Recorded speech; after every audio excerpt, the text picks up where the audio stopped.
1947 का साल दक्षिण एशिया के लिए एक ऐतिहासिक मोड़ था। इस साल दो नए राष्ट्र भारत और पाकिस्तान दुनिया के नक्शे पर अपनी जगह बना रहे थे। लेकिन इस आजादी की कहानी के साथ एक गहरा दर्द भी था, पार्टीशन का दर्द। ब्रिटिश राज ने 200 साल तक भारत को अपने कब्जे में रखा। इस दौरान भारत में आजादी की आवाज तेज हो गई थी। कांग्रेस और मुस्लिम लीग जैसे राजनीतिक ग्रुप्स ने अपनी मांगें रखनी शुरू कर दी थी।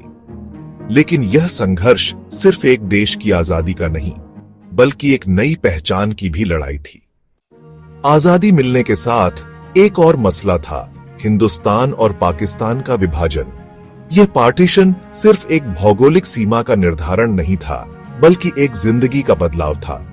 मुस्लिम लीग, जिसे मोहम्मद अली जिन्ना लीड कर रहे थे, ने पाकिस्तान के लिए मांग की थी और इसी वजह से 15 अगस्त 1947 को भारत को दो हिस्सों में बांट दिया गया।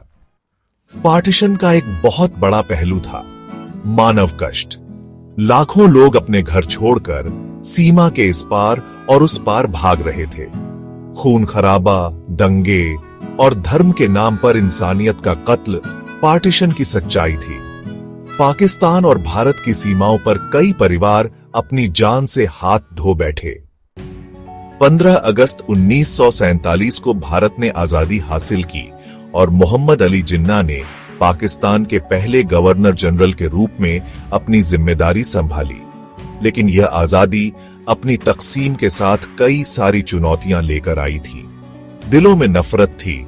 तकसीम के बाद नए देशों के बीच नफरत और दूरियां बढ़ गई थीं। 1947 का पार्टीशन आज भी दोनों देशों के बीच एक दर्दनाक और जज्बाती याद है। यह साल न सिर्फ दक्षिण एशिया के इतिहास को बदल गया, बल्कि हर पाकिस्तानी और भारतीय के लिए अपनी पहचान और अस्तित्व के बारे में सवाल भी खड़ा करता है।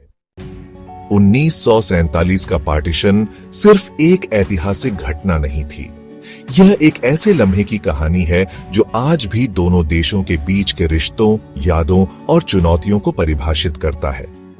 आजादी का जश्न, साथ ही साथ दर्द का एक गहरा रास्ता था। यह थी 1947 की कहानी, जो आज भी हमारे बीच है। अगर आपको यह वीडियो पसंद आया हो तो लाइक और माई फैक्ट्स चैनल को सब्सक्राइब करना न भूलें। आपके विचार और टिप्पणियां भी जरूर हमारे साथ साझा करें।